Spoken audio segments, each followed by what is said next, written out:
Hi friends, ನಿಮ್ಮೆಲ್ಲರಿಗೂ ಕೂಡ ನಿಮ್ಮದೇ ಆಗಿರ್ತಕ್ಕಂಥ ಯೂಟ್ಯೂಬ್ ಚಾನಲ್ ಸ್ಟಡಿ ವಿತ್ ಪರಶುರಾಮ್ಗೆ ಸ್ವಾಗತ ಅಂತ ಹೇಳ್ತಾ 8ನೇ ತರಗತಿ ತೃತೀಯ ಭಾಷೆ ಹಿಂದಿಯಲ್ಲಿ ನಾಳೆ ನಿಮಗೆ SA2 ಪರೀಕ್ಷೆ ನಡೀತಾ ಇದೆ. ಅದಕ್ಕಾಗಿ ಪ್ರಾಕ್ಟೀಸ್ಗಾಗಿ ಒಂದು ಪ್ರಶ್ನೆ ಪತ್ರಿಕೆಯನ್ನು ಕೊಡ್ತಾ ಇದ್ದೀನಿ. ಸೊ ಆಲ್ರೆಡಿ 2 ಪ್ರಶ್ನೆ ಪತ್ರಿಕೆ ಹಾಕಿದೆ, ಇದು 3ನೇದಿದೆ, ಇನ್ನೂ ಒಂದು ಬರ್ತದೆ. ಸೊ ದಯಮಾಡಿ ಅವುಗಳನ್ನು ನೋಡಿ, ವಿಡಿಯೋನ ಲೈಕ್, ಶೇರ್ ಮತ್ತು ಸಬ್ಸ್ಕ್ರೈಬ್ ಮಾಡೋದನ್ನು ಮಾತ್ರ ಮರೆಯದಿರಿ ಅಂತ ಇನ್ನೊಮ್ಮೆ ಹೇಳ್ತಾ ಈ ವಿಡಿಯೋನ ನಾನು ನಿಮಗೆ ಪ್ರಾರಂಭಿಸ್ತೀನಿ. ಸೊ ಬಹಳ ವಿಡಿಯೋಗಳು ಹಾಕಿದ್ದೀವಿ, ಅವುಗಳನ್ನು ತಪ್ಪದೇ ನೋಡಿ. ಎಸ್, ಬಹುತ್ ಶಬ್ದ ಕಾ ವಿಲೋಮ್ ಶಬ್ದ ಹೇ ಅಂತ ಕೇಳಿದ್ದಾರೆ. ಸೊ ನಿಮ್ಗೆ ಗೊತ್ತಿರಬೇಕು, ಆಪ್ಷನ್ ಸಿ ಕಮ್ ಅಂತಕ್ಕಂಥದ್ದು ರೈಟ್ ಆನ್ಸರ್ ಬರ್ತದೆ. ಓಕೆನಾ. ಆಮೇಲೆ ವಿಪುಲ್ ಅನ್ನೋದು ಬಹುತದ ಸಮಾನಾರ್ಥಕ ಶಬ್ದ, ಬಹುತ ಅನ್ನೋದು ಜಾದಾದು ಸಮಾನಾರ್ಥಕ, ಅಧಿಕ ಅನ್ನೋದು ಸಮಾನಾರ್ಥಕ ಶಬ್ದನೇ ಬರ್ತದೆ. ಇನ್ನು ಚಂಪಾ ಸೆ ರಹನಾ ಗಯಾ ಅಂತ ಕೇಳಿದ್ದಾರೆ. ಓಕೆ, ಸೊ ಇಸ್ ವಾಕ್ಯ ಮೇ ಸಂಜ್ಞಾ ಶಬ್ದ ಹೇ ಅಂತ ಕೇಳಿದ್ದಾರೆ. ಚಂಪಾ ಸೆ ರಹನಾ ಗಯಾ ಅಂತ ಕೇಳಿದ್ದಾರೆ, ನ ಸಹ ಗಯ ಅಂತ ಆಗಬೇಕಾಗಿತ್ತು. ಸೊ ಚಂಪಾ ಅಂತಕ್ಕಂಥದ್ದು ಸಂಜ್ಞಾ ಅಂತ ಬರ್ತದೆ. ಓಕೆನಾ. ಆಮೇಲೆ ಗಯ ಅಂತಕ್ಕಂಥದ್ದು ಏನಾಗ್ತದೆ, ಕ್ರಿಯಾ ಶಬ್ದ ಬರ್ತದೆ. ಇನ್ನು ನಿಮ್ನಲಿಖಿತ್ ಮೈಸೆ ಬಹುವಚನ ಶಬ್ದ ಹೇ ಅಂತ ಕೇಳಿದ್ದಾರೆ. ಯಾವುದು ಬಹುವಚನ ಶಬ್ದ ಇದೆ? ಸೊ ಅದರಲ್ಲಿ ಮುಖ್ಯವಾಗಿರ್ತಕ್ಕಂಥದ್ದು ಏನಪ್ಪಾ ಅಂತಂದ್ರೆ ಎಸ್, ಗೋಲಿ, ಲಾಟಿ, ರೋಟಿ ಮತ್ತು ಚುಟ್ಟಿಯ ಅಂತ ಇದೆ. ಸೊ ಚುಟ್ಟಿಯ ಅಂತಕ್ಕಂಥದ್ದು ಬಹುವಚನ. ಸೊ ಗೋಲಿ, ಗೋಲಿಯಾ ಅನ್ನೋದು ಬಹುವಚನ ಆಗ್ತದೆ, ಲಾಟಿಯಾ ಅನ್ನೋದು ಬಹುವಚನ ಆಗ್ತದೆ, ರೋಟಿಯಾ ಅನ್ನೋದು ಬಹುವಚನ ಆಗ್ತದೆ, ಅದು ಗೊತ್ತಿರಲಿ. ಇನ್ನು ಚಲನಾ ಶಬ್ದಕ ಪ್ರಥಮ ಪ್ರೇರಣಾರ್ಥ ಕ್ರಿಯಾರೂಪ ಹೇ ಅಂತ ಕೇಳಿದ್ದಾರೆ. ಚಲನ ಅಂತಕ್ಕಂಥದ್ದು ಅದು ಕ್ರಿಯಾ ಶಬ್ದ ಅದ, ಅದು ಪ್ರಥಮ ಪ್ರೇರಣಾರ್ಥ ಕ್ರಿಯಾ ಶಬ್ದ ಅಂತ ಕೇಳಿದ್ದಾರೆ. ಸೊ ಪ್ರಥಮ ಪ್ರೇರಣಾರ್ಥಕ್ಕೆ ಏನಾಗ್ತದಪ್ಪ ಅಂದ್ರೆ ಆಪ್ಷನ್ ಬಿ ಚಲಾನ ಅಂತಕ್ಕಂಥದ್ದು ಆಗ್ತದೆ. ಇಷ್ಟು 4 ಮಲ್ಟಿಪಲ್ ಚಾಯ್ಸ್ ಕ್ವಶನ್ಸ್ ಇತ್ತು. ನೆಕ್ಸ್ಟ್ ಸೆಕೆಂಡ್ ಮೀನ್ಸ್ಗೆ ಬರೋಣ. ಸೊ ಸಂಬಂಧೀಕರಣ ಇದೆ. ಕನ್ನಡ का पहला समाचार पत्र ಮಂಗಳೂರು ಸಮಾಚಾರ, ಹಿಂದಿ का पहला समाचार पत्र ಅಂತ ಕೇಳಿದ್ದಾರೆ. ಅಲ್ಲಿ ಉದಂತ ಮಾರ್ತಾಂಡ ಅಂತಕ್ಕಂಥದ್ದು ಏನಾಗ್ತದಪ್ಪ ಅಂದ್ರೆ ರೈಟ್ ಆನ್ಸರ್ ಬರಬೇಕು. ನೆಕ್ಸ್ಟ್ ಒನ್, ಬೈಸಾಖಿ ಪಂಜಾಬ್ದಲ್ಲಿ ಆದರೆ ವಿಶು ಅಂತಕ್ಕಂಥ ಹಬ್ಬ ಯಾವ ರಾಜ್ಯದಲ್ಲಿ ಆಗ್ತದೆ ಅಂತ ಕೇಳಿದ್ದಾರೆ. ಅದು ಕೇರಳದಲ್ಲಿ ಆಚರಣೆ ಮಾಡ್ತಕ್ಕಂಥ ಹಬ್ಬ. ಇನ್ನು ಶುಶುನೆ ರೋ ರೋಕರ್ ಹಸನಾ ಸೀಕಾ ಹೇ, ಶುಶುನೆ ಲಘು ಹೋಕರ್ ಅಂತ ಕೇಳಿದ್ದಾರೆ. ಸೊ ಲಘು ಹೋಕರ್ ಅಂತಕ್ಕಂಥದ್ದು ಏನಪ್ಪಾ ಅಂತಂದ್ರೆ, ಸೊ ದ ಆನ್ಸರ್ ಈಸ್ ಬಡನಾ ಸೀಕಾ ಅಂತಕ್ಕದ್ದನ್ನಲ್ಲಿ ಏನಾಗಬೇಕು, ನೀವು ಬರಿಬೇಕು. ಇನ್ನು 1 ಮಾರ್ಕರ್ಗೆ ಬರೋಣ. ಸೊ ಏನಿದೆ ಅಂತಂದ್ರೆ दूध में भोलू को क्या दिखाई दिए ಅಂತ ಕೇಳಿದ್ದಾರೆ. ಸೊ ದ ಆನ್ಸರ್ ಈಸ್ दूध में भोलू को कबूतर के 2 पंख दिखाई दिए ಅಂತಕ್ಕಂಥದ್ದು ಬರಿಬೇಕು. ನೆಕ್ಸ್ಟ್, ಗಾಂಧೀಜಿನೇ ಪಿತಾ ಸೆ ಕ್ಯಾ ಮಾಂಗಿ ಅಂತ ಕೇಳಿದ್ದಾರೆ. ಸೊ ದ ಆನ್ಸರ್ ಈಸ್ ಗಾಂಧೀಜಿನೇ ಪಿತಾ ಸೆ ಕ್ಷಮಾ ಮಾಂಗಿ ಅಂತ ಕೇಳಿದ್ದಾರೆ. ಸೊ ಇಲ್ಲಿ ಸಜಾ ಮಾಂಗಿ ಅಂತಕ್ಕದ್ದನ್ನು ಕೂಡ ಕೊಟ್ಟಿದ್ದಾರೆ. ಇನ್ನು ನೆಕ್ಸ್ಟ್ ಏನಪ್ಪಾ ಅಂತಂದ್ರೆ ಮುಂದಿನ ಪ್ರಶ್ನೆ ಇತ್ತು, ಲೋಗ್ ಕಿಸೆ ಅಪ್ನಿ ಛಾತಿ ಸೆ ಲಗಾಯೆ ಘೂಮ್ತೆ ಹೈ ಅಂತ ಕೇಳಿದ್ದಾರೆ. ಸೊ ದ ಆನ್ಸರ್ ಈಸ್ ಲೋಗ್ ಮೊಬೈಲ್ ಕೋ ಅಪ್ನಿ ಛಾತಿ ಸೆ ಲಗಾಯೆ ಘೂಮ್ತೆ ಹೈ ಅಂತಕ್ಕಂಥ ಬರೆದ್ರೆ ಸಾಕು. ಇನ್ನು ಫೂಲ್ ಸದಾ ಕೈಸೆ ರಹತೆ ಹೈ ಅಂತ ಕೇಳಿದ್ದಾರೆ. ಸೊ ದ ಆನ್ಸರ್ ಈಸ್ ಫೂಲ್ ಸದಾ ಹಸ್ತೆ ರಹತೆ ಹೈ ಅಂತಕ್ಕಂಥ ಬರೆದ್ರೆ ಸಾಕು.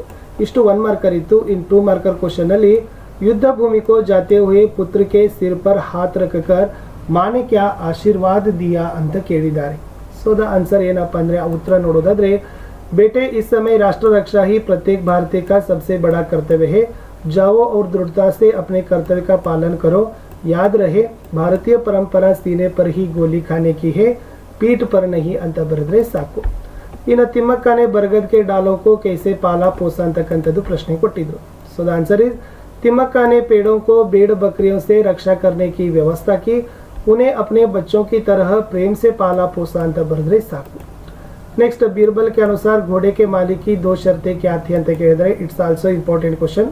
सो पहली शर्त थी कि घोड़ा लाने के लिए अकबर को ही स्वयं जाना चाहिए. सेकेंड वन, घोड़ा खास रंग का है इसलिए लाने का दिन भी खास ही होगा. इन इस पेड़ से गिरे सेब को देखकर न्यूटन ने क्या सोचा ಅಂತ ಕೇಳಿದ್ದಾರೆ. ಸೊ ದ ಆನ್ಸರ್ ಏನಪ್ಪಾ ಅಂತಂದ್ರೆ, पेड़ से गिरे सेब को देखकर न्यूटन ने सोचा कि पेड़ को देखा, ऊपर देखा, नीचे दिखा, फिर सेब नीचे आया, तब पता चला कि धरती को भी चुंबकीय गुण होता है ಅಂತಕ್ಕಂಥ ಬರೆದ್ರೆ ಸಾಕು. ಸೊ ಇಷ್ಟು ಏನಾಗಿತ್ತಪ್ಪ ಅಂತಂದ್ರೆ ಉತ್ತರ ಇತ್ತು ಈ ಪ್ರಶ್ನೆದು. ಇದು ಇಂಪಾರ್ಟೆಂಟು ಇತ್ತು. ಇನ್ನು ಏಕ ರಹೆ ಸದ್ಭಾವ ರಖೆ ಹಮ್ ಇಸ್ ಪರ್ ಆಪ್ ಕ್ಯಾ ಸೋಚ್ತೆ ಹೈ ಅಂತ ಕೇಳಿದ್ದಾರೆ. ಸೊ ದ ಆನ್ಸರ್ ಇಸ್ ಏಕ रहने से एकता का मनोभाव बढ़ता है और दूसरे से मिल सकते हैं, सद्भावनाओं से युक्त अपने देश, जाति और भाषा के प्रति अभिमान होते हैं ಅಂತ ಬರೆದ್ರೆ ಸೊ ಇದ್ರ ಉತ್ತರ ಕಂಪ್ಲೀಟ್ ಆಗ್ತದೆ. ಇದು ಕೂಡ 2 ಮಾರ್ಕರ್ ಕ್ವಶನ್ಸ್ ಇತ್ತು. ಇನ್ನು 3 ಮಾರ್ಕರ್ ಅಲ್ಲಿ ಕೇಳಿದ್ದಾರೆ ವರ್ಷಾ ಕಬ್ ಹೋತಿ ಹೈ ಅಂತ ಕೇಳಿದ್ದಾರೆ ನೋಡಿ. ಸೊ ದ ಆನ್ಸರ್ ಇಸ್ बादल जब ठंडे हवा से टकराते हैं तो उनमें रहने वाले बाष्प के कण पानी की बूंदें बन जाते हैं। बूंदों वाले बादल भारी होकर जब धरती की आकर्षण शक्ति से खींचे जाते हैं तब वर्षा के रूप में बरस जाते हैं ಅಂತ ಬರೆದ್ರೆ ಸಾಕು। ಇನ್ನು बंदर ने रोटी का बंटवारा कैसे किया ಅಂತ ಕೇಳಿದ್ದಾರೆ, ಅದು इंपॉर्टेंट। बंदर ने बिल्लियों को न्याय दिलाने के लिए तराजू उठा ले आया और रोटी के 2 टुकड़े करके दोनों पलड़ों में रख दिया।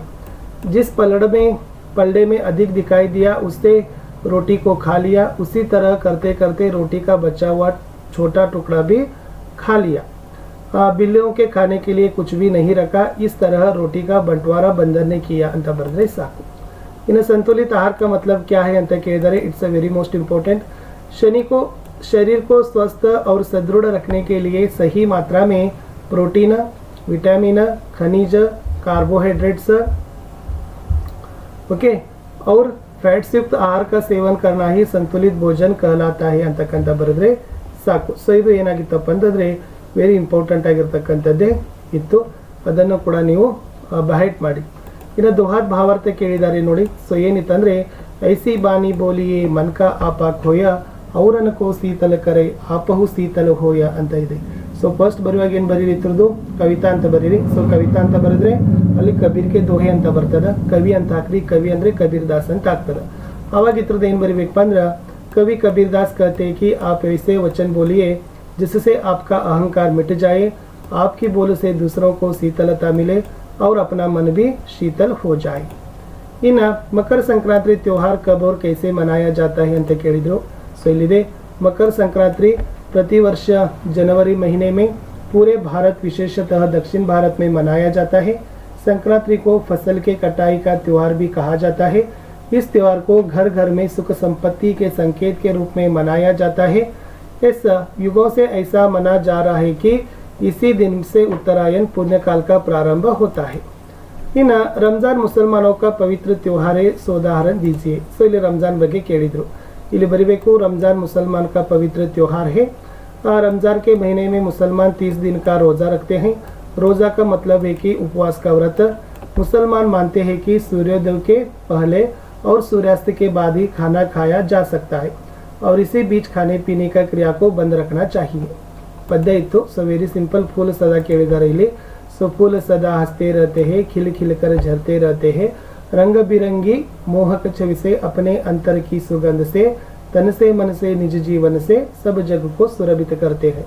ಸೊ ನಿಮಗೆ ಯಾವುದಿದೆ ಅದನ್ನೇ ಬೈಪಟ್ ಮಾಡಿ, ಇದೆಲ್ಲ ಬೈಪಟ್ ಮಾಡ್ಕೊಂಡು ಕುಂದ್ರಿಗೆ ಹೋಗಬೇಡಿ।